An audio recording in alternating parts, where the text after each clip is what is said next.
Good morning Joynita সুপ্রভাত বন্ধুরা, সকাল সকাল আবার একটু ব্লগ নিয়ে হাজির হয়ে গেছি। আশা করছি তোমরা সবাই ভালো আছো। খুব আমরাও ভালো আছি। আর প্রচুর গরম পড়েছে। সকালের আমাদের ব্রেকফাস্ট এখনও হয়নি, ব্রেকফাস্ট রেডি করে দিয়েছি। চা বসিয়ে মশলা মুড়ি করেছি, আজকে মশলা মুড়ি খাবো, মানে ঝাল ঝাল মুড়ি যেটাকে বাজারে পাওয়া যায় সেই মুড়ি খাবো। বানানো হয়ে গেছে, চাটা বসিয়ে দিয়েছি। মেয়েদের এখন ডাকতে যাচ্ছি উপরে। ওরা কি করছে সবটুকু তোমাদের দেখাবো, চলো। বদমাশি করছে না পড়ছে সেটা দেখাবো, চলো চলো ছাদে যাই।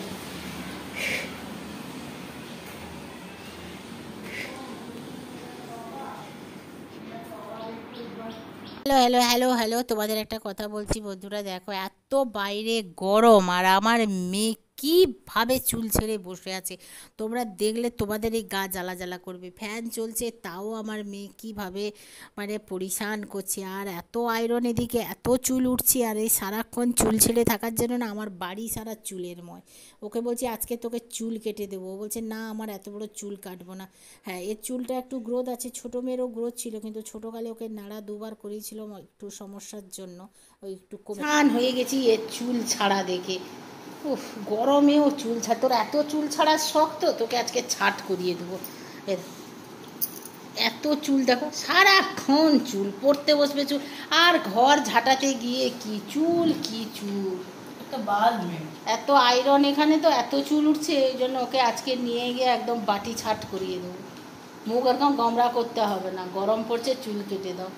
আমি চুল বেঁধে দিচ্ছি, বেশি ঢং দেখাবো না, আজকে চুল তোমার কাটিং হবে।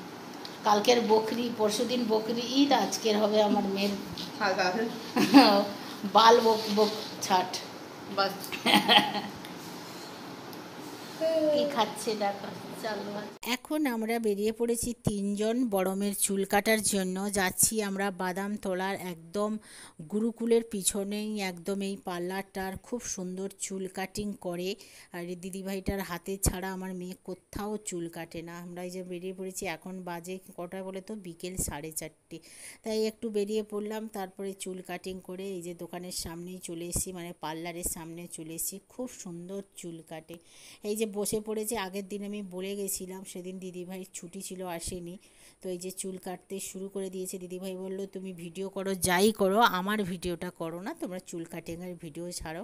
তোমরাও একবার ভিজিট করতে পারো বাদামতলা যে গুরুকুল আছে পড়ানোর জন্য, তার পাশেই যে রাস্তাটা আছে ওইটা দিয়ে আসলেই দোকানটা দেখতে পাবে, ফোন নাম্বার আছে। খুব সুন্দর চুল কাটিং করে পার্লারে, মানে যাবতীয় কাছে, বেশি রেটও নয়। তোমরা এসে একবার ভিজিট করতে পারো, তোমাদের যার যার পছন্দের চুল কাটিং যদি বা কিছু কাটিং দেখাতে পারো, তোমরা ভিডিওতেও দেখালে, ফোনে দেখালে উনি সেরকমভাবেই কেটে দেয়। মানে হাতটা ওর খুব ভালো, খুব সুন্দর কাটিং করে। এর আগেও দুবার আমার দুই মেয়ের চুল কাটিং করে গেছি, তো আমাকে বলছে তুমি কাটবে না? আমি বলছি না না, আমার মানত আছে, আমি চুল কাটবো না। একবারে যখন কাটবো তোমাদের দেখাতে আসবো যে আমি কেমন চুল কাটেছি। তখন বলছে কেন কেন, কি কোথায় মানত আছে? আমি আছে আছে, যখন আসবো তখন তোমাদের দেখাবো। আর মেয়ে তো খুব খুশি, চুল কাটিং হচ্ছে। ওর নাটক ছিল এই যে চুল ছেড়ে ঘরে পরিশান করার জন্য আমাকে এইসব নাটক করেছিল, কারণ এই ডিজাইনের চুলটা নাকি ওর খুব পছন্দের, তাই এই নাটক করেছিল আমার সাথে। মেয়ের তো খুব পছন্দ হয়েছে চুল কাটিং দেখে, আর ওর খুব পছন্দের এই কাটটা ছিল। আর দিদিভাই ছাড়া ও কোথাও চুল কাটে না। আর ওই দিদিভাইও জিজ্ঞেসে করছে তোমার পছন্দ হয়েছে? ও তো খুব খুশি, মুখের হাসি দেখে মনে হচ্ছে যে পছন্দ। হাই বন্ধুরা, সেই চুল কাটার পরে চলে এসেছি সারাদিনের পরে। আজকে শুধু মেয়ের চুল কাটাই দেখালাম। এই গরমে আমার মেয়ে শুধু পরিশান করেছিল এত সুন্দর চুল কাটার জন্য। এই যে চুল ছেড়ে বাড়িতে ঘোরা, পরিশান, ওটা ছিল ওর সম্পূর্ণ প্ল্যান বন্ধুরা। কি অবস্থা, আমাকে একদম বেকুব বানিয়ে দিয়েছে।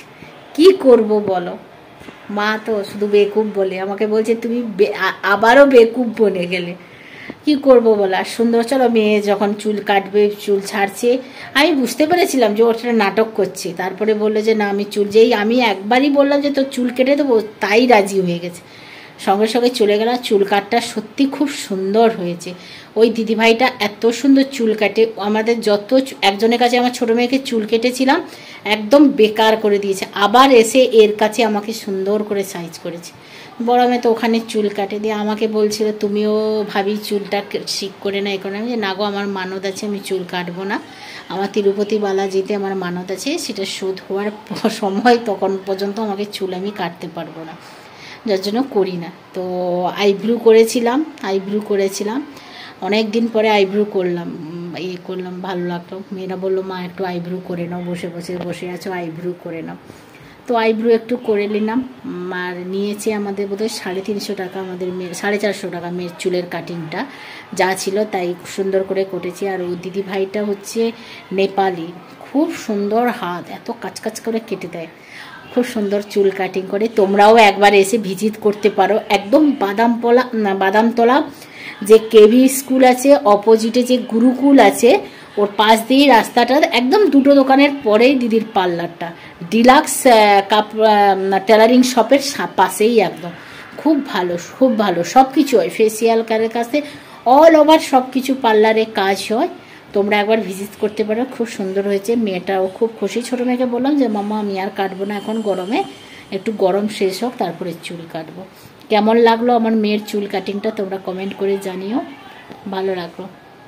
তাহলে সবাই ভালো থাকো, সুস্থ থাকো, তোমরাও চুল কেটে দাও, ন্যাড়া হয়ে যাও সবাই, যা আয়রনের এসে আর যা তেলের দাম, চুল কেটে দাও সবাই।